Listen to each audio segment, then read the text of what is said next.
안녕하십니까. 송국근의 혼술 9월 20일 화요일 늦은 시간에 인사드립니다. 조금 전에 밤늦게 경찰발 기사가 하나 떴습니다. 서울경찰청 반부패 공공범죄수사대가 이준석 전 국민의힘 대표의 성상납 의혹에 대해서 공소권 없음 이렇게 불송치 결정했다 이렇게 밝혔습니다. 자, 공소권 없음, 이 성상납 성매매 의혹이 완전 무혐의라는 것과 다르죠. 공소권 없음, 이 공소시효가 지났어 처벌을 할 수가 없다. 그래서 검찰에 송치하지 않겠다는 이야기입니다. 지금 성매매 의혹은 성매매 방지법은 그 공소시효가 5년, 이것이 일어난 시점이 박근혜 당시 대통령 취임 직후 2013년 7월 8일이죠. 그런데 이 성매매 방지법은 공소시효가 5년입니다. 그리고 그 성접대를 받은 그 대가로 아이카이스트 김성진 대표를 대표 회사에 박근혜 당시 대통령이 방문하도록 해준 그 알선 수재, 이것은 공소시효가 7년입니다. 그래서 다 지났죠. 그래서 이 김성진 씨 쪽에서는 그런데 2015년 9월 추석 명절에 8만 원짜리 선물을 한 적이 있다. 자, 그러면은 그게 다 연결시키면은 포괄 일죄가 성립이 돼서 공소시효가 남았다. 이렇게 강조를 했지만 경찰은 받아들이지 않았습니다. 그래서 이 공소시효가 지난 성매매 방지법, 알선 수재, 직권남용 권리 행사 방해, 여기에 대해서는 공소권 없음으로 불송치 결정을 했습니다. 다른 이야기입니다. 그 성접대 자체가 없었다는 게 아니고 이 공소시효가 지났기 때문에 불송치한다 이렇게 이야기를 한 것이죠. 공소시효가 지나 처벌할 수 없다고 이렇게 판단을 했고, 그런데 그 대신 김철건 전 당대표 정무실장을 통해서 성상납 의혹을 무마하려 했다는 의혹, 그리고 김성진 쪽 변호인 강신업 변호사가 이준석을 무고죄로 고발한 사건, 이것은 계속 수사하겠다 이렇게 밝혔습니다. 이 대목이 중요합니다. 계속 수사를 하겠다. 일단 이 성매매나 아니면은 이 알선 수재, 그리고 이런 것들은 이 포괄 일죄가 성립이 안 된다고 경찰이 판단을 했죠. 자, 그런데 이것이 완전히 무혐의, 아무 혐의가 없다 이것이 아니고 공소권이 없다 그렇게 판단을 했다면은 이 사실 그때 당시 이 성접대가 있었는지 이 부분은 추가로 밝혀야 됩니다. 그것이 확인이 돼야지 지금 남아있는 문제, 증거인멸 교사, 그리고 무고, 여기에 대해서 이 처벌 여부를 판단을 할 수 있죠. 자, 그런데 이제 여러 가지 상황을 보면은 그 팩트, 그날 그 성매매, 그러니까 성접대가 있었다. 이것은 지금 거의 뭐 팩트로 굳어지는 것 같습니다. 제가 몇 차례 말씀을 드렸지만 이준석이 이 본인에게 성접대를 했다고 주장을 하는 김성진 대표를 고소하지 않은 것, 무고죄로 고소하지 않은 것, 그 부분은 만약에 고소를 하게 되면은 본인 당사자를 직접 고소를 하게 되면은 이 서로 대면해서 서로 진술을 같이 해야 됩니다. 그리고 그 진술 과정이 일치하지 않으면은 거짓말 탐지기까지 동원을 해서 사실 여부를 확인을 하기 때문에 이준석이 그 김성진 아이카이스트 대표는 고소하지 못한 것 아니냐. 자, 그런 분석이 나오는 것이고, 또 하나 오늘 이 국민의힘 유상범 의원, 윤리위원이었는데 정진석 그 국회 부의장 시절에 서로 문자 통화를 한 것, 이준석 징계에 대해서 그것 때문에 윤리위원직을 내놨죠. 그 유상범 의원 검찰 출신입니다. 이 수사 전문가죠. 유상범 의원이 오늘 이런 이야기를 했죠. 내부적으로 경찰이 내부적으로 성상납에 대한 부분에 대해서는 어느 정도 확인을 한 것 아닌가 이런 이야기를 했습니다.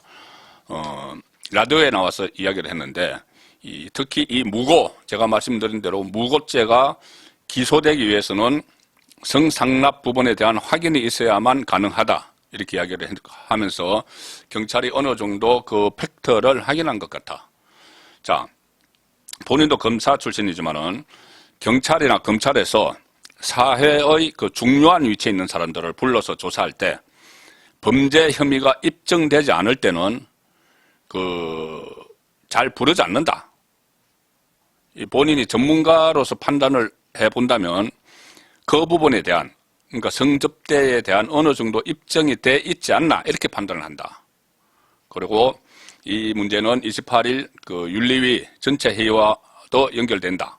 그 만약에 그런 혐의가 나온다면은, 자, 그런데 일단 오늘 이 공소시효가, 포괄일제 공소시효가 25일까지이기 때문에, 포괄일제를 적용을 해도 25일까지이기 때문에 일단 경찰이 서둘러 그러니까 알선수재, 그리고 여기에 대해서는 성매매 특별법, 성매매 방지 특별법, 여기에 대해서는 공소시효가 지났다 이렇게 하고, 나머지 증거인멸 교사와 무고죄는 계속 수사를 하겠다 이렇게 이야기했죠. 자, 그런데 이준석이 사흘 전에 경찰에 출석을 해서 조사를 받았습니다. 지금 유상범 의원이 이야기한 것은 이 성매매 자체입니다. 성매매가 있었는지 없었는지. 여기에 대해서는 12시간 조사를 받았는데, 이 공소시효가 이미 지난 문제에 대해서는.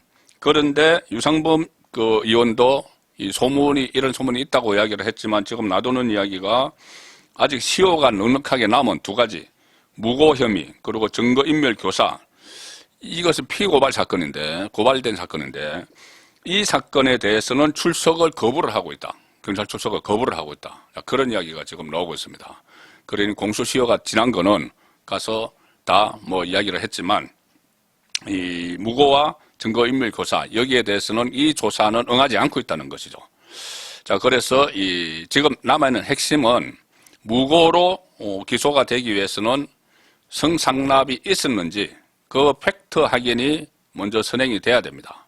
그렇기 때문에 오늘 경찰이 아예 그 혐의가 없었다 이런 것을 적시를 하지 않았죠. 그 사실 자체가 없었다고 적시를 하지 않고, 공소시효가 지나서 알선수재 이런 부분은 불충시한다. 그런데 무고와 증거인멸 교사는 계속 수사하겠다. 이렇게 하는 것은 어느 정도 그때 그 일이 있었다는 것을 포착을 했다. 이렇게 볼 수가 있는 것이죠.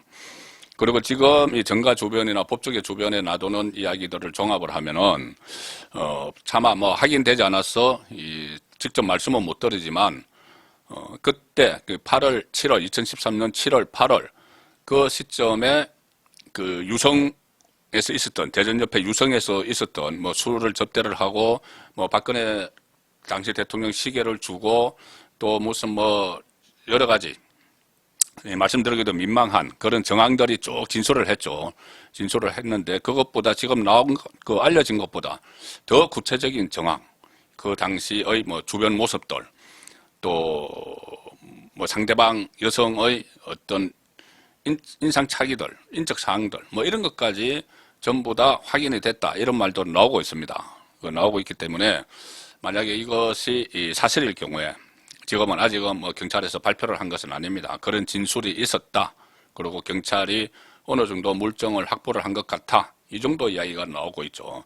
만약에 이것이 지금은 확실히 100% 확인된 것은 아니지만, 그런 정황들을 경찰이 파악을 하고 있다면은 무고 그리고 증거인멸 교사에 대해서는 기소가 될 가능성이 여전히 아주 큰 거죠.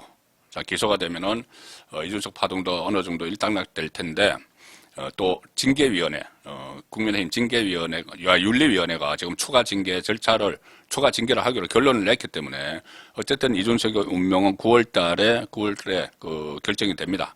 됐는데, 제가 말씀드리고 싶은 것은, 오늘 경찰 수사 발표를 보면서, 경찰이 박근혜 대통령 초기에 이준석의 그런 행위, 그런 부적절한 행동, 그것에 대해서 명확히 밝히지는 않았지만, 계속 무고와 증거인멸 교사는 수사를 하겠다고 하는 것은, 무고는 그 행위 자체가 전제가 돼야 되기 때문에, 경찰이 어느 정도 확실한 물증을 확보하지 않았느냐, 그런 생각이 듭니다. 만약에 그렇게 됐다면은 정말 이준석은 도덕적으로 비난을 면치 못하죠. 박근혜 정부 초기에 박근혜 키즈 이렇게 해서 호가호위하면서 내가 박근혜 대통령을 그쪽 공장으로 보내줄 수 있다, 그 업체로 보내줄 수 있다, 이렇게 이야기를 하면서 성접대를 받고 뭐 몇백만 원짜리 화장품 세트를 받고 또 여러 가지 다른 이야기들도 많습니다. 확인이 안 됐기 때문에. 그런데 뭐 여성 가수를 소개시켜줬다든가 뭐 이런 이야기들도 있죠. 자, 그렇게 한 이준석이 여의도 정치권에서 그 이후에 계속 왔다 갔다 하고 그때도 여러 가지 분탕을 했습니다. 분탕질을 했습니다. 일일이 설명드리기도 그렇지만은 그러다가 박근혜 전 대통령이 위기에 몰리니 본인의 멘토인 유승민 전 의원을 따라서 부안해동에서 탄핵에 앞장섰다. 그때 앞장설 그런 위치에 있지도 않죠. 어쨌든 탄핵에 찬성을 하고 같이 다녔다. 그리고 당대표 경선에 나와서도 그때 탄핵에 대해서 후회하지 않는다. 이런 이야기를 한 것.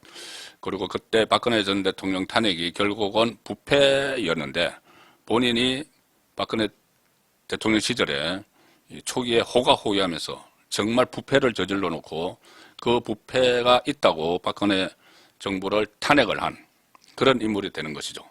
자, 그래서 오늘 이 경찰 수사에서 일단 성매매, 알선 수재 이것은 불송치 결정이 나왔지만 가장 핵심적인 부분이 지금 남아있다.